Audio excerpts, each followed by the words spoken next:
Dans cette vidéo, je vais te donner mon avis sur tous les types de business en ligne. J'ai testé beaucoup d'activités et c'est pour ça qu'aujourd'hui, je vais te dire, selon moi, le meilleur business en ligne que tu peux lancer. Bien évidemment, ça reste que mon avis. Par contre, si derrière, tu veux choisir une activité qui est faite pour toi, justement sans avoir l'influence ou les avis des autres, tu peux regarder cette vidéo où là, je vais vraiment t'expliquer tous les types de business sans donner mon avis, sans influencer justement ton choix. Donc, tu pourras aussi aller regarder cette vidéo. Mais là, l'objectif, c'est vraiment de te dire à 100% ce que je pense et d'être le plus transparente avec toi. Du coup, je vous ai paré justement une tier list avec différents métiers. Je vais vous les présenter à chaque fois un à un pour vous dire brièvement ce que c'est et ensuite je vais vous dire selon moi si c'est un bon business ou pas. Du coup, le tout premier business que j'ai mis, c'est le community management. C'est un métier qui est très connu, surtout chez les femmes, parce que même dans les business en ligne, il y a des métiers qui sont plus féminins que d'autres, malheureusement ou pas. Et donc du coup, community management, ça consiste à gérer les réseaux sociaux d'autres personnes, de créer donc le contenu et de le publier et de le programmer. Vous pouvez autant faire du community management sur Instagram que sur TikTok, que sur LinkedIn, etc. Vous pouvez aussi faire sur tous les réseaux sociaux. Ça va dépendre donc de votre contrat. Je suis pas une grande fan des réseaux sociaux malgré ce qu'on peut croire vu que je fais du contenu sur YouTube. Mais pour moi, c'est extrêmement différent de faire du contenu sur YouTube vs faire du contenu sur Instagram, etc. Personnellement, c'est pas quelque chose où je suis à l'aise avec moi-même. Ça me dérangerait moins de le faire pour des clients parce que c'est plus gérer mon image qui me pose problème. Le gros défaut du community management, si vous aimez les réseaux sociaux, en tout cas, ça peut être fait pour vous.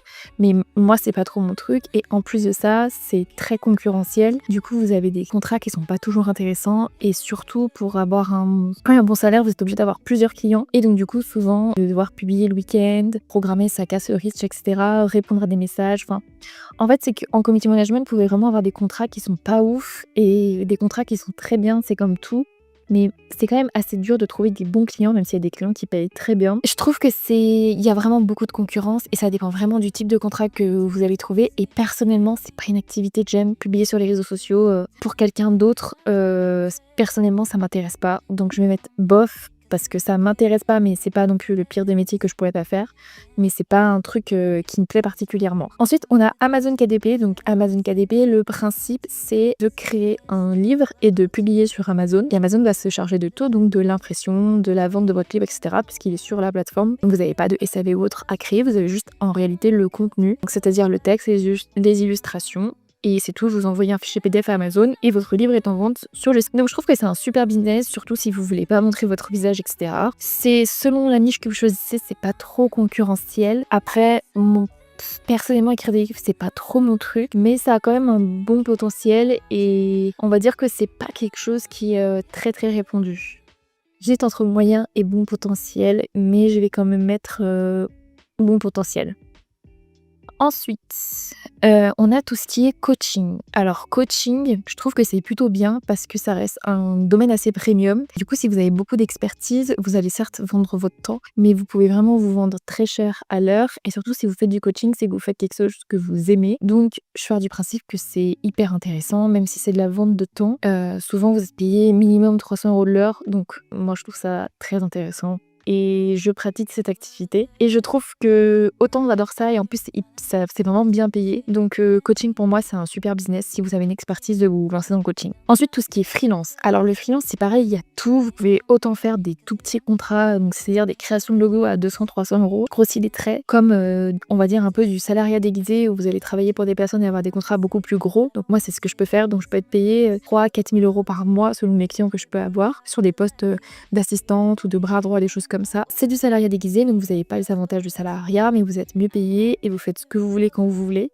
Ça vous donne quand même de la sécurité et vous travaillez pour quelqu'un. Donc moi, je sais que j'aime quand même bien travailler en équipe avec des gens, etc. Donc c'est quelque chose qui me plaît. Mais justement, j'aime le freelance un peu en mode salariat déguisé, on va dire avec des gros contrats et avoir qu'un seul client. Parce que moi, ce qui m'embête, c'est la gestion de tout petits clients, vendre un petit logo par-ci, faire une petite pression par-là. À chaque fois, il faut faire des devis, il faut faire des relances, il faut prendre des paiements. Donc en fait, il y a beaucoup d'administratifs pour pas grand-chose et à chaque fois, il y a de la prospection à refaire ou alors il faut reconnecter avec le client. Donc je trouve que c'est trop énergivore. Mais le freelance, avec justement ce côté gros contrat, personnellement, j'aime bien. Et Je trouve que c'est la chose la plus accessible aussi si vous avez certaines compétences. Ensuite, on a tout ce qui est produits digitaux. Produits digitaux, c'est incroyable parce que si vous maîtrisez ça, je vous montrerai parce que là je vous filme, je suis au Japon actuellement et il y avait le Black Friday le 1er décembre, donc ce week-end dernier. J'ai juste envoyé 4 emails, j'étais au Japon, j'avais pas le temps, j'ai fait plus de 1000 €. J'ai envoyé 4 emails, j'ai fait plus de 1000 € alors que j'étais au Japon et j'ai vraiment décidé ça de dernière minute. Si j'avais pris plus de temps et faire une story Instagram ou même si j'avais fait un peu de pub ou autre, j'aurais pu faire mais 1000 fois plus. C'est juste que là, j'ai juste envoyé 4 mails. Déjà, si vous vous rendez compte que 4 mails, 1000 €. Enfin, c'est fou. Donc vraiment, produits digitaux, pour moi, c'est incroyable. Ça se vend même quand vous dormez. Si vous faites un produit digital, c'est forcément sur un truc qui vous intéresse un minimum ou en tout cas qui vous apporte beaucoup d'argent. Donc franchement, en revenu passif, j'aime pas envie de dire passif parce qu'il faut toujours travailler, mais ça reste hyper intéressant. Produit digital, top du top. Ensuite, e-commerce. E-commerce, c'est pas mal. C'est créer une marque, etc. Je trouve ça super gratifiant. Il y a du SAV, il y a de la gestion client, il y a de l'investissement de stock, il y a de la création de site internet, etc.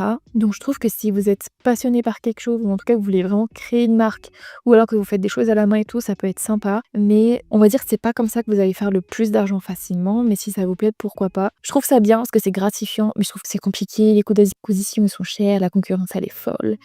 Donc bon, ça doit être gratifiant, mais c'est compliqué. Ensuite, on a tout ce qui est closing et setting qui sont plutôt similaires. Le closing, c'est tout simplement un commercial qui va donc vendre des produits en ligne ou des services. Il est souvent payé à la commission, pour le coup, le closer, donc c'est-à-dire que vous allez travailler 5 heures. Si vous avez fait qu'une vente sur ces 5 heures-là, vous serez payé en commission sur cette vente-là. C'est souvent 10% du produit et ça peut être dans plein de domaines d'activité différents. Personnellement, déjà en point négatif, c'est que vous êtes payé à la commission, donc si c'est quelque chose qui vous stresse, c'est pas forcément super intéressant. Par contre, si c'est quelque chose qui vous motive, pourquoi pas. Et autre chose, vous avez quand même du coup des appels à passer et donc un emploi du temps à respecter. Si vous n'êtes pas connecté derrière votre ordinateur, vous ne faites pas d'argent puisque tout dépend de vos appels et de vos ventes. Et en plus de ça, si vous voyagez, etc., comme là je suis au Japon, vous pouvez pas forcément faire vos appels avec le décalage horaire selon où sont vos clients. Donc ça, je trouve que déjà ça a beaucoup de points négatifs. Pour moi, un business digital doit vous donner la possibilité d'être un petit peu plus libre. Donc même si vous êtes libre géographiquement, vous n'êtes pas trop libre temporairement. Par contre, il y a des personnes qui s'en sortent très bien, qui gagnent très bien leur vie avec ça, mais moi pour le coup, c'est pas ma personnalité, je pourrais pas faire ça toute la journée, trop répétitif, voilà. Pourquoi pas à côté, mais en full activité, je trouve ça pas incroyable, donc c'est pas fait pour moi en tout cas. Le setting, c'est les personnes qui vont, entre guillemets, qualifier le lead avant le closing, si je grossis. Donc c'est souvent des personnes qui vont envoyer des messages sur les réseaux sociaux pour voir si vous pouvez être potentiellement intéressé par le service, et derrière ils vont vous rediriger sur les pages de vente ou justement vers un conseiller, un commercial ou quelque chose comme ça. C'est une activité que j'ai jamais pratiquée pour le coup. Donc c'est pas forcément quelque chose qui m'intéresse et en fait c'est juste que je suis plus créative, donc j'ai besoin de quelque chose qui me plus créative et j'aime vraiment le côté un peu social, mais j'aime plus donner de la valeur, on va dire. Et là du coup en setting, personnellement c'est pas du tout quelque chose qui me correspond. Vous êtes pas forcément très bien payé, c'est un peu les petits jobs du digital, vous voyez. Setting, community management, c'est vraiment les petits jobs du digital et en fait partie d'ailleurs l'UGC pour moi, un petit job du digital. Donc c'est un peu le bas de l'échelle et vous pouvez vraiment faire des choses plus intéressantes que ça.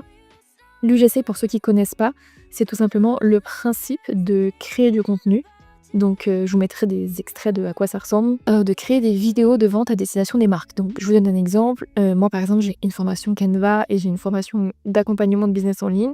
J'ai besoin d'une vidéo pour promouvoir par exemple ma formation sur Canva.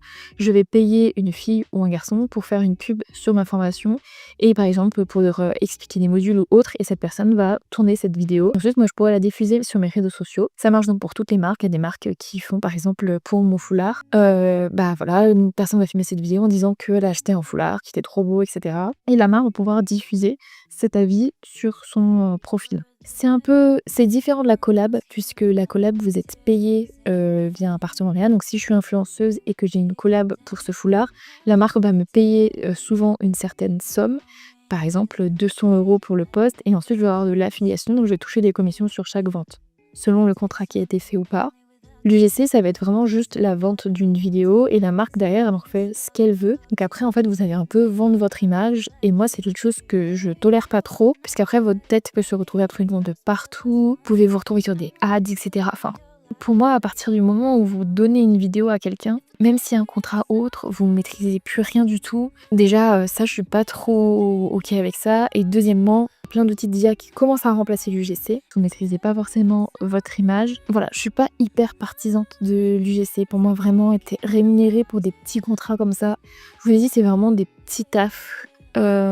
Pourquoi s'embêter à vendre son image alors que vous pouvez faire autre chose? Vraiment, c'est pas le plus intéressant. En lien jusqu'à ça, justement, on a parlé de l'affiliation, de la création de contenu. Donc, création de contenu, ça va être tout ce qui est sur les réseaux sociaux. Je l'ai mis là en termes d'activité, attention, parce que la création de contenu, vous en faites dans tous les jobs pour pouvoir promouvoir vos services et vos produits. Mais là, c'est vraiment devenir créateur ou créatrice de contenu, c'est-à-dire vivre de vous, de votre influence, de vos collabs, des choses comme ça. Si vous avez quelque chose à partager sur une passion ou si vous êtes vraiment quelqu'un qui veut devenir quelqu'un, justement, en tout cas vous aimez être sous les feux des projecteurs et tout, pourquoi pas? Moi, c'est quelque chose qui n'intéresse pas du tout, la création, enfin devenir créatrice de contenu à plein de temps, type influenceuse. C'est pas une activité qui me plaît, il y a énormément de concurrence maintenant, il faut quand même tout de même monétiser son contenu via d'autres choses. Je préfère lancer un business que devenir créatrice de contenu. Pour moi, c'est un peu comme si vous voulez devenir footballeur alors que vous avez 30 ans. Vous voyez, c'est un peu le même délire. Donc, pour moi, c'est pas intéressant. Vaut mieux aller monétiser une passion, une expertise ou un sujet qui vous plaît que de faire vraiment juste ça et d'attendre les collabs. Vaut mieux avoir un métier et faire de la création de contenu que de miser uniquement sur la création de contenu. Puisque, comme je vous ai dit, avec n'importe quel métier, vous pouvez faire de la création de contenu derrière. Pour moi, ça doit rester une passion plus qu'un métier, en fait. Ensuite, du coup, on a l'affiliation. J'en ai parlé, du coup, dans l'UGC et dans la création de contenu. L'affiliation, justement, à la différence de l'UGC et de la collab, c'est le principe d'être rémunéré quand vous parlez d'un produit et d'un service. Donc là, depuis tout à l'heure, je vous parle de mon foulard. Imaginez que vous avez envie d'acheter ce foulard et que j'ai un lien d'affiliation dans ma bio sur YouTube. Si vous achetez ce foulard grâce à moi, je vais toucher une commission. Pour vous, ça changera absolument rien. Et la marque aura fait une vente grâce à moi. Du coup, elle va venir me rémunérer pour me remercier et me récompenser de cette vente. Donc c'est vraiment un business model qui est gagnant-gagnant. Et vous avez aussi souvent des codes promo. Donc vous avez certaines vidéos sur YouTube que j'ai faites. Et si par exemple vous utilisez mon code promo pour créer votre micro-entreprise via Legal Place et via mon code promo, vous allez obtenir moins 15% sur toutes les prestations de Legal Place. Donc vous avez tout intérêt à passer via ce code promo puisque vous allez gagner moins 15% sur ce service. Legal Place aura gagné une vente, donc ils s'en fichent entre guillemets d'avoir perdu ces 15% là. Et en plus, ils vont me rémunérer derrière, donc ils vont me redonner par exemple 10% de rémunération. Mais quoi qu'il arrive, ils ont fait une vente grâce à moi. Ça leur coûte moins cher que de faire de la pub. Le client, lui, il a gagné moins 15%. Donc en plus, c'est bénéfique pour moi puisque la personne qui me suit, entre guillemets, grâce à moi, même grâce à mon contenu, elle a pu économiser de l'argent. Donc j'ai beaucoup plus de chances qu'elle revienne ou qu'elle s'abonne, de faire de l'engagement ou autre. Donc du coup, c'est vraiment gagnant-gagnant pour tout le monde. Et c'est un business qui existe depuis 1990, qui a évolué avec le temps sur Internet, qui s'est toujours adapté, mais qui est vraiment durable. C'est pas un effet de mode comme UGC qui vient d'arriver il y a 1 an ou 2 et qui va disparaître parce que l'IA arrive et qu'en plus de ça, c'est pas trop légal, par exemple, de faire des faux avis ou autre. Donc, l'affiliation, pour moi, c'est le business model le plus périn où vous prenez aucun risque à faire de l'affiliation. Vous pouvez commencer avec 0€, vous pouvez faire ça dans une niche que vous aimez, vous pouvez faire ça en mode, vous pouvez faire ça en bricolage, vous pouvez faire ça en logiciel comme moi je peux faire sur ma chaîne, en marketing, enfin bref, il y a vraiment des milliers de domaines. C'est vraiment hyper facile à faire, c'est le plus accessible pour les débutants. Ça marche au système de commission. Donc même quand vous dormez, vous pouvez toucher des commissions. Pour moi, c'est vraiment le meilleur business model qu'on peut avoir aujourd'hui. Et au fait, je sais que beaucoup d'entre vous veulent tester les produits digitaux et l'affiliation. Du coup, si ça t'intéresse, vu que c'est l'activité que je pratique depuis maintenant plus de 2 ans et qui me permet de vivre de mon activité en ligne, tu as un lien en description où je t'explique tout de A à Z, mon parcours et comment toi aussi tu peux vivre de cette activité. Et vous avez d'ailleurs en ce moment une nouvelle mode qui est la DWA et la DSA, qui sont la revente de formation où vous touchez justement de l'argent quand vous revendez cette formation. Ça s'appelle du MRR. Là, pour le coup, c'est pas du tout de l'affiliation, c'est limite un peu Ponzi MLM.